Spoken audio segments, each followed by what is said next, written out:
Hello students, welcome to LNJ। Myself Avinesh Saini. और आज एक बहुत ही इंपॉर्टेंट चीज़ का आपको आंसर मिलने जा रहा है, इलेक्ट्रोमैग्नेटिज्म एंड रिलेटिविटी। इलेक्ट्रोमैग्नेटिज्म में रिलेटिविटी का क्या यूज है और एक ऐसा कन्फ्यूजन जो मोस्ट ऑफ द स्टूडेंट्स को होता है, जिसका आंसर कहीं नहीं मिलता, वो कन्फ्यूजन पहले मैं बताऊंगा और फिर उसका आंसर रिलेटिविटी से कैसे आया ये आपको बताऊंगा। तो देखिए वो क्वेश्चन क्या है एक्चुअली। मान लीजिए ये एक कंडक्टिंग वायर है जिसमें इलेक्ट्रॉन्स ऐसे आगे की तरफ फ्लो कर रहे हैं, मतलब करंट फ्लो हो रही है। और करंट अगर इलेक्ट्रॉन्स की ड्रिफ्ट वेलोसिटी v है, इसके पास एक चार्ज पार्टिकल है, पॉजिटिव चार्ज, वो भी v वेलोसिटी से आगे जा रहा है। तो जब इलेक्ट्रॉन्स आगे जा रहे हैं तो जो करंट है वो पीछे की तरफ जा रही है, राइट। और जो पॉजिटिव चार्ज है वो तो रेस्ट में रहेगा। And this is current carrying wire, electrically it is neutral. इसमें पॉजिटिव और नेगेटिव चार्ज डेंसिटी सेम है, ये सिनेरियो है। अब हम क्या देखते हैं कि अगर इस चार्ज पार्टिकल पर इस वायर के कारण फोर्स देखा जाए तो आप देख सकते हो, क्योंकि करंट पीछे की तरफ जा रही है तो इसके कारण मैग्नेटिक फील्ड यहां अंदर की तरफ होगा। एंड इस मैग्नेटिक फील्ड में पॉजिटिव चार्ज पार्टिकल मूव कर रहा है, तो राइट हैंड रूल से आप बता सकते हो मैग्नेटिक फोर्स ऊपर की तरफ लगेगा। This is according to a ground observer. एक ग्राउंड ऑब्जर्वर है जो कि रेस्ट में है। उसने कहा कि भाई यहां पर करंट फ्लो हो रही है, करंट के कारण मैग्नेटिक फील्ड आई और मैग्नेटिक फील्ड के कारण ऊपर मैग्नेटिक फोर्स लगा, तो ये कहेगा कि मुझे ये जो पार्टिकल है ये इस मोमेंट पर ऊपर की तरफ एक्सेलरेटेड दिखाई दिया, राइट। अब हम एक दूसरा ऑब्जर्वर लेते हैं, एक ऐसा ऑब्जर्वर जो कि v वेलोसिटी से ही चल रहा है। अगर ये ऑब्जर्वर v वेलोसिटी से ही चल रहा है तो इस ऑब्जर्वर के रेस्पेक्ट में इलेक्ट्रॉन्स तो रेस्ट में आ गए, इलेक्ट्रॉन तो मूव नहीं कर रहे हैं, ये पार्टिकल भी रेस्ट में आ गया, ये भी रेस्ट में आ गया। और लेकिन ये पॉजिटिव चार्ज, अब क्योंकि ऑब्जर्वर आगे जा रहा है तो पॉजिटिव चार्ज पीछे जा रहा होगा, तो आप कहोगे सर करंट तो अभी भी आ गई, क्योंकि अब पॉजिटिव चार्ज चलने लगा और करंट पीछे की तरफ होगा तो मैग्नेटिक फील्ड फिर से अंदर की तरफ होगा। लेकिन वो मैग्नेटिक फील्ड इस पार्टिकल पर कोई फोर्स नहीं लगाएगा। क्यों नहीं लगाएगा? Because in the frame of reference of observer P this charge particle is at rest. अब तो ये पार्टिकल रेस्ट में है, तो भले ही ये वायर अभी भी यहां मैग्नेटिक फील्ड क्रिएट कर रहा है, but this magnetic field will not apply magnetic force on a particle at rest. और आप ये जानते हो ये कांस्टेंट वेलोसिटी चल रहा है P और ये रेस्ट में, ये दोनों इनर्शियल ऑब्जर्वर हैं। दो इनर्शियल ऑब्जर्वर को इवेंट अलग अलग दिखाई नहीं दे सकता। अगर ऑब्जर्वर A को ये ऊपर की तरफ एक्सलेटेड दिखाई दिया तो ऑब्जर्वर P को भी एक्सलेटेड दिखाई देना चाहिए था। ऑब्जर्वर A के पास तो रीजन है कि भाई मैग्नेटिक फोर्स लग रहा है, उसने एक्सलेट कराया। ऑब्जर्वर P के पास कोई रीजन नहीं है कि ये एक्सलेट क्यों हुआ। एक्सलेट क्यों हुआ? क्योंकि देखिए जितने इसमें पॉजिटिव चार्ज है उतने निगेटिव, न्यूट्रल है, तो यहां कोई इलेक्ट्रिक फील्ड भी नहीं बना रहा है अभी। फिर वो फोर्स कहां से आ गया जो इस चार्ज पार्टिकल को P के फ्रेम में ऊपर की तरफ ले जा रहा है?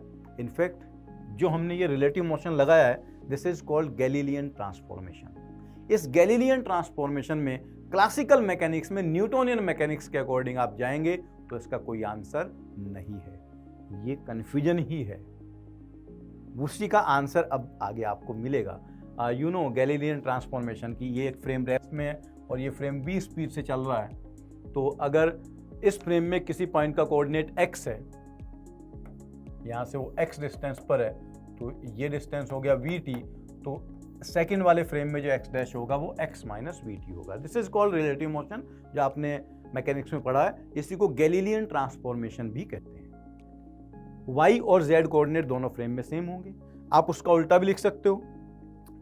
अगर x डैश आपको पता है तो इधर से x कोऑर्डिनेट हो जाएगा x dash plus vt, y और z कोऑर्डिनेट सेम रहेंगे। But this Galilean transformation is not able to explain that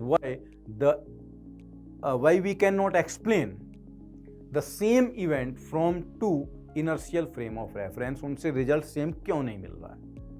उसका जो फिर एक्सप्लेन किया वो आइंस्टाइन ने एक्सप्लेन किया यूजिंग रिलेटिविटी। आपको पता है आइंस्टाइन के टू पोस्टुलेट्स, सबसे पहला था the principle of relativity, the laws of physics are same in all inertial system.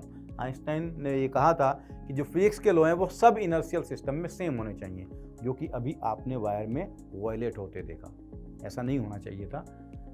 There is no way to detect absolute motion and no preferred inertial system exists। ये आप Newton's law में पढ़ चुके हो कि एक्चुअल में motion relative होता है और हम ये भी नहीं बता सकते कि कौन सा सिस्टम एक्चुअली इनर्शियल सिस्टम होगा। दूसरा, consistency of speed of light. Observer in all inertial system measure the same value of speed of light in vacuum. चाहे वो कितने भी अलग अलग इनर्शियल सिस्टम आप मान लो, सब सिस्टम में लाइट की स्पीड सेम होगी। इसीलिए हर इनर्शियल सिस्टम से हमें रिजल्ट सेम दिखना चाहिए, जो कि अभी नहीं दिखा था।